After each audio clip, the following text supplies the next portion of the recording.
Getting to know Xalatath and Alleria, Windrunner.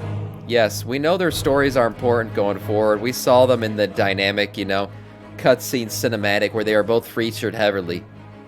And it seems like they're going to be almost equal in opposite forces. I wouldn't say equal in terms of power, but equal in the fact that they are both dealing with the shadow, right? Dealing with the void. We know both of them do that.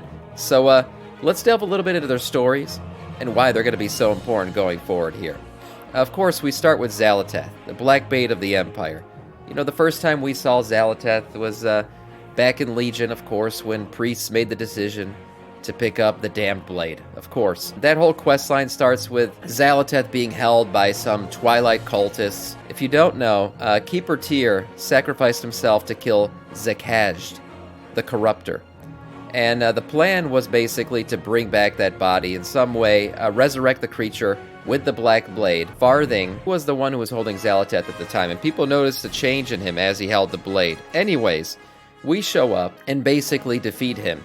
And during the fight, it seems like Xalatath turned on him. And she does this a lot. She is very much a seeker of opportunity. She always looks for the best path to get what she wants, and she'll kill and do anything to get there. So during the fight, the Twilight Deacon Farthing says, This shouldn't be happening. Why aren't you protecting me? Xalatath, Blade of the Dark Empire, says, Weak and pitiful, the Twilight Farthing did not dare wield me, for he knew the price of failure. Basically, she betrays him mid-fight and decides that we're going to be the ones who pick him up. Yes, we are eager to feast on the fallen Titan's minions, she says, but first, Xalatath. The cultist may try to stir him again, or he could awaken on his own. We must consume his essence to ensure that he is gone forever. You know this must be done. That's what Xalatath says after the fight is over. She convinces us that consuming this essence is the right thing to do. Early on, she's basically telling us she needs to consume this, and now that we know how she is and who she is, that probably wasn't the best decision on our part. But anyways, the journal about Xalatath reveals that though this dagger can serve as a powerful tool for those who wield shadow magic, tread cautiously. Xalatath has a mind of its own. Ignore its maddening whispers. Do not trust the lies it spins. Take from it what you need, but always remember that the dark presence in this blade is not your ally. Interesting notes here from Juvis, the historian of the conclave for the priests. It was known very early on that Xalatath was not a normal weapon, and obviously we know now that she clearly wasn't. She is the Harbinger. Harbinger of what? Things to come. We're not sure yet. Looking at Alleria, obviously a different story on her part. She was part of the 1,000 Years' War, where her and her boy toy, Mr. Tyrellian, were fighting alongside the Army of the Light to push back the Burning Legion. During that time, Tyrellian, he went on to accept his gift from the light, infusing himself with it, and basically making him immortal. Which is why we've talked about how, he currently sits on the throne of Stormwind. He doesn't really age. So eventually he's going to have to be removed. Will he step down willingly? That's a side story that we'll have to talk about another day. We see that Alleria often took interest in the other side of the Force, right? The Void. During her time on the Xenadar, we noticed that Lothraxion, a light-infused Nathrazim, told her about the Locust Walker, a powerful master who uses the Void without being overcome by it. It's interesting that Lothraxion, of course, a Dreadlord, who has embraced the light supposedly, and is on the side of the light, was the one who first tipped Alleria off to her path into the void. Lothraxion's going to come up, I'm sure, later on in the storylines for the War Within. We'll have to see where his allegiances truly lie. I still think he's a Dreadlord who's just infiltrated the light, and he is playing for the other side.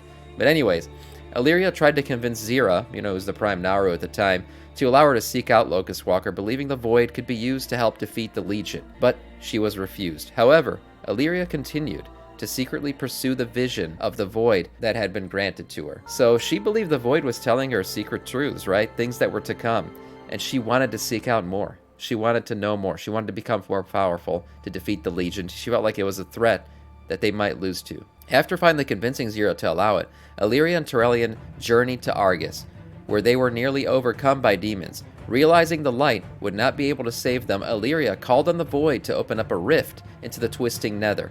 The act that saved their very lives horrified Tyrellian.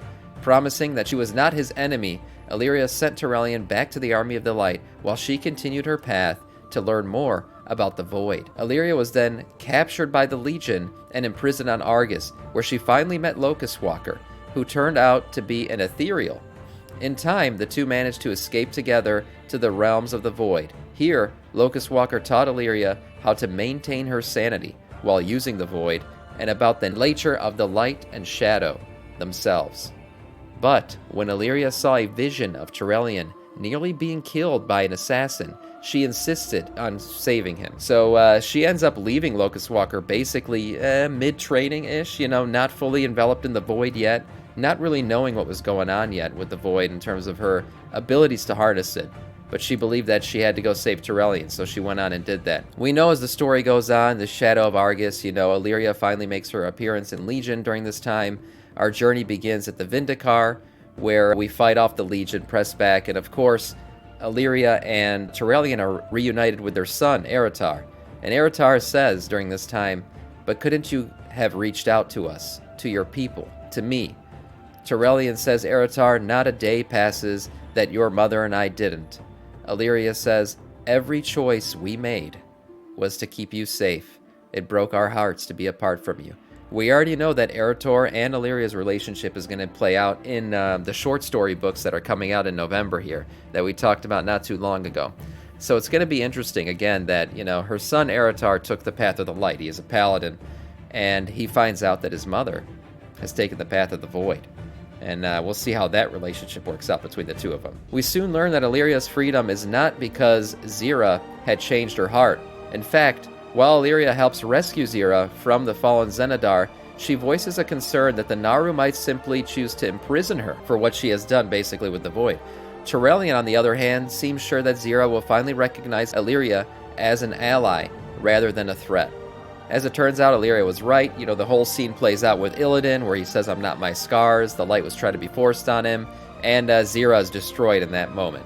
Basically, we move on from there to where Alleria finally returns back to the Locust Walker. On the Eridath, Alleria reunites with Locust Walker, who has journeyed to an area to see what his people are up to. At first, things are tense. Locust Walker seems almost hurt by the fact that Alleria had left him during her tutelage, and questions her devotion to her path, especially with someone like Turellian on her side. Alleria counters that without light, there can be no shadow. That might be one of the most important lines Alleria ever says, because I feel like the War Within and the entirety of the World Soul Saga is going to be about balance, bringing balance to things. Neither being more important than the other, but in fact both needing to exist for the world to be in balance. And I always thought of Azeroth as the ultimate balancer. I think that's what we're going to eventually find out about the world soul of Azeroth, is that she is a balancing force.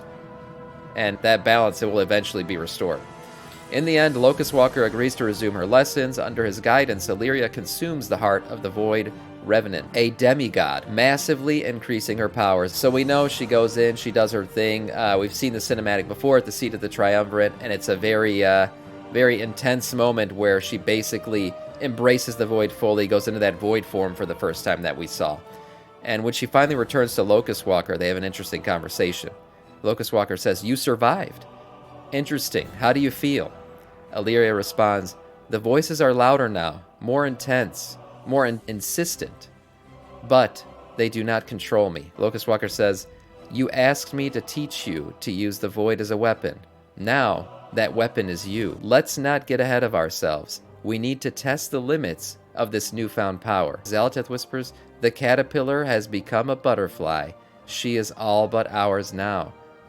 Very interesting that Xalatath says something like that, seemingly feeling that now Alleria will be on her side, whereas the cinematics kind of portray that they are basically direct enemies. We'll have to see more how that relationship plays out between the two of them. We know that the Three Sisters comic also talks about Alleria and the voices basically telling her to kill everybody at some points, and we see her struggling to kind of hush the voices away. The Void even tells her that Sylvanas serves the true enemy. At that time, we didn't know who it was, but obviously she was referencing the Jailer, now that we played through the entirety of Shadowlands. Xalatath makes a deal with N'Zoth, we know that, in Battle for Azeroth. Alleria has a horrific vision of Stormwind during that time, and we see her talking about to Rathian.